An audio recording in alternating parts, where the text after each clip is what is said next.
welcome to the channel. So it's been a couple of weeks since I've been back home in Durban from the Random Wisdom Tour.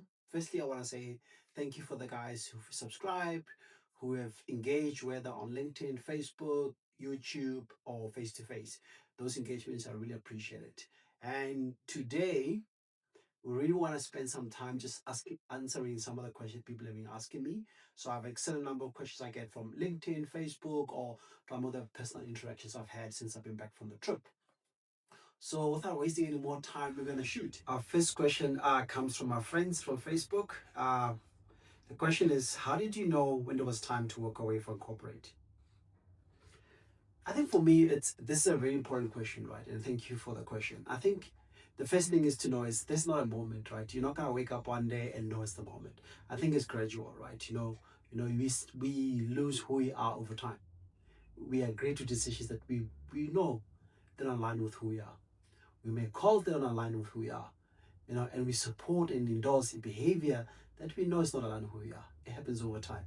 I think your work will continue to be meaningful, but when you start losing who you are and running away from who you are so much, it becomes a problem. And I think for me, it was the same. So it wasn't a single moment. It was over time. I felt like, despite the success I was attaining, that I couldn't find meaning in my job. Although I felt like what I was doing mattered in terms of helping the company deliver its results, but it lost meaning for me. So I'd go home and think about, am I happy with the outcomes that I'm achieving at a personal level? And in most cases, the answer was no. I think for me, when the meaning is gone. And I think for me, when the meaning is gone, I think it's time to really look inside yourself and really try and find ways to pause and recalibrate who you are. Because if you don't do that, over time it's going to be very hard or very difficult for you to find who you are. And I think for me, that's how I knew. Like I'd go to work, now do a lot of good work. There'll be applauses in presentations, really good feedback, but there wasn't meaning in it, and it felt so empty. It didn't feel real to me, and I felt like I really want to make sure that I understand what is meaningful for me, and really start thinking about how do I approach or take advantage of those opportunities that align with who you are. And you can't find what's aligned to you unless you know who you are. I think for me, the pause is designed to do that, to help me recalibrate my compass, to know who I am, what is meaningful to me, and making sure that what I do corporate wise is aligned with that meaning. I think for me, that's when it's time to go. And for me, it was exactly like that. So, which is why I decided it was time to walk away, to really invest in recalibrating my campus, knowing that as I continue to run hard, I'm at least running in the right direction. So hopefully that you find meaning. Hopefully it's useful, the response to your question. So I say, so thank the person who asked the question. On to the second one. Now this is a very interesting one. A lot of people have asked me this question specifically. It's really around, how do you go about planning a sabbatical? And I think for me, right, you got to think of a sabbatical not like a vacation, right? So you really need to make sure you schedule enough time to rest. So you don't want to occupy your time with other things to fill the void that your corporate career has left, right? I think you need to find deliberate opportunities both to grow yourself and challenge yourself. And for me, when I planned this sabbatical, it was around golf, around visiting different communities, but also more importantly, enrolling in the executive development program. So those were my deliberate opportunities to challenge myself, to give myself an opportunity to grow. But I think the most important thing is to remain open. Remain open to the unexpected. I think that's where some of the best lessons in my journey so far have come from. Now, the third question, it comes one of my DMs on LinkedIn. It says, what is the most meaningful piece of wisdom you picked up during your travels? I think for me, and I've spoken a lot about this one, I think for me is this idea that kindness does not need context. I don't have to be kind to you because I understand your context. And I think for me, this was exemplified by my experience at East London Golf Club. Helda and Theo made me feel like part of the family. And it's something that I've been conscious about. So all the interactions I've had on the trip, since I've been back in Durban, is really around remembering that kindness does not need context. I don't need to know who you are. I don't know where you come from. kindness doesn't require that. And it's something that we need to do, treat everybody like family and be kind to each other. And I think for me, that's one of the biggest pieces of wisdom that I'm taking away forward in my life, whether in my personal or professional career. Okay, so let's on to the fourth question. It goes, did you ever feel lost physically or emotionally? And if you did, what helped you find your way? I think for me is, yes, I did get lost. I did feel lonely. I did feel down a lot of times, not just once. And I think for me, the reality is once the career, the title has gone, a lot of what you consider meaningful goes with it. Because you wake up in the morning, prepare to go to work, deal with emails, make decisions, make investment decisions, talk to people, engage, and then in a structured way. And once you go on a sabbatical, all that's gone. And it's very easy, to feel lonely or to feel down. And I think for me, the important thing is what helped me really to overcome those moments is I've always been clear on why I was doing this, you know. And I think it's important that you put your why front and center as you go on the sabbatical. Remember why you're doing this because it will get tough. You will miss the resources, the people, the interactions you've had before the sabbatical. And certainly it wasn't different for me. So I think for me, the being clear on my why was, why I was taking this pause, and why this pause was important for me, it kept me going in those moments.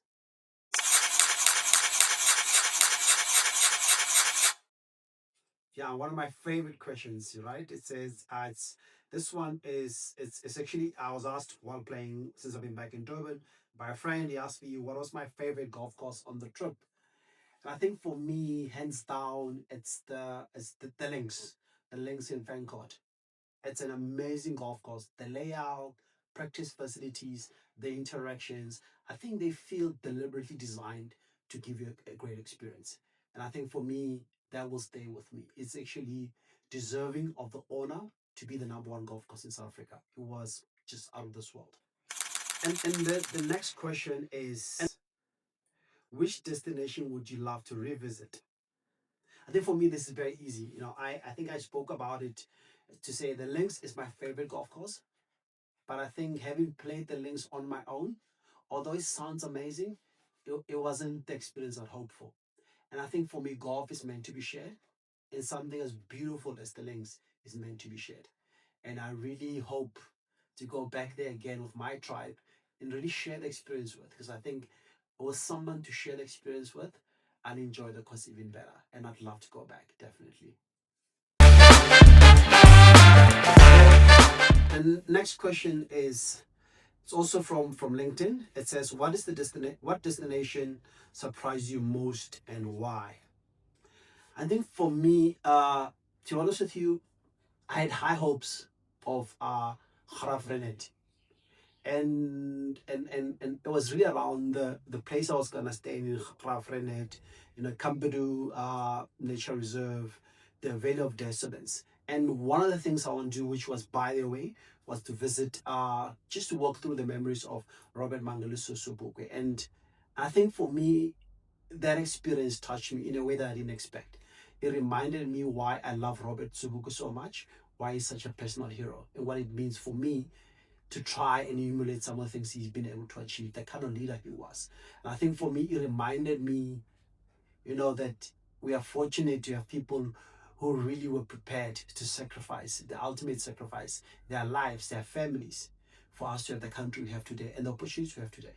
And I think for me, when you think about politics in Africa, I think we're blasé about it.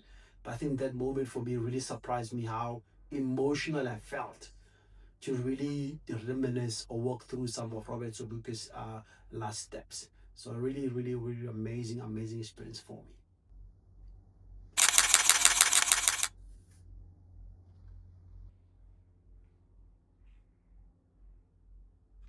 Guys, this one is it's super interesting, right? So it says, what do you think? What do you do with the fear of losing momentum or income? And I'll answer it in two ways, right? So if you think of before you make this sabbatical decision, I think the biggest fear you're gonna face is the loss of income. And I think for most of us, we do need our corporate incomes. And I think it's important that you have a really good plans. So I think for me, understand your expense base, understand what savings you have, how much time you have, you can safely cover your core expenses without compromising your family or yourself. I think for me, it was very easy. I was very clear on what I needed, how much time I needed off, and how much resources, whether it's financial, time, support, all those things for the duration I need to be out. And I calculated it and I was very clear on how much it's going to cost me. I think it's important that you are very clear on you're not going to get an income, your expenses are not going to go away. I think you need to have a plan on how much you are able to cover and determine the duration of your sabbatical accordingly. But also plan accordingly around when do you intend to go back. Because I think there is a point where you can't wait till the end of the sabbatical to think about where you're going to go. So think about how you manage all those dynamics. I think it's going to be very important in what you're playing. I think that the second part on losing momentum, it's a very, I think for me, it's the more important question, because if you think of, for me, having the Random Wisdom tour, it meant I had momentum. I had a planned schedule, although I was open to to deviations here and there, but it's largely planned. So I had stuff to do every day, places to see in the course of the 3 weeks I was traveling. So I had momentum, right? I think once you return home, the temptation is to sit on the couch, switch on the TV, and that's all you do. I think it's important to be clear on every step of your sabbatical. What is the outcome you're looking for? And be deliberate about it. It could be as simple as I really want to connect with myself. So make sure when you come home, you have a clear routine, whether sit down, journal, exercise, do whatever you need to do. You need to be deliberate because it's quite easy to lose momentum. You leave your corporate job on a sabbatical thinking, I'm going to discover my purpose. And you come home, you become a couch vegetable. And I think it's important that to be clear on a plan or the things you want to achieve and continuously test your progress against your ambitions. And I think for me, that's something that keeps me going, helps me maintain the momentum I have. I think for me, the last question I think a lot of people have asked me, and it's something that I've given a lot of thought during this tour. And the question is, will there be a Random Wisdom tour too? Absolutely. I think I've learned a lot on this trip, and I've learned a lot on this journey that I feel like we should do this more often. I think it's been beneficial in the way I think about the world, the way I see myself, and in terms of valuing things that I have in my life, whether it's family, friends, community, those type of things. I think it's been very valuable in that. And I'd love to continue to find the opportunity to really pause and recheck and test the strength of my roots, but also recalibrate my compass. And I think for me, it might not be a sabbatical in future, but definitely there'll be short pauses I will be taking throughout my career. And I'm looking for the opportunity to continue to share with you. And hopefully, especially for people who are at the brink or are thinking about a transition, you find value in these conversations. So definitely there will be a Random Wisdom too, and we'll continue to find ways to share the insights, share the knowledge we garner over the trip with you, the viewers. So I mean, I think for this week, those are the questions we have. I've decided to tackle. I know some of you have a lot more questions that I might have addressed today. I do encourage you to continue to DM me, whether in my LinkedIn profile, send us a message on the YouTube channel itself, or on my Facebook page, which I do attend to. So it might be.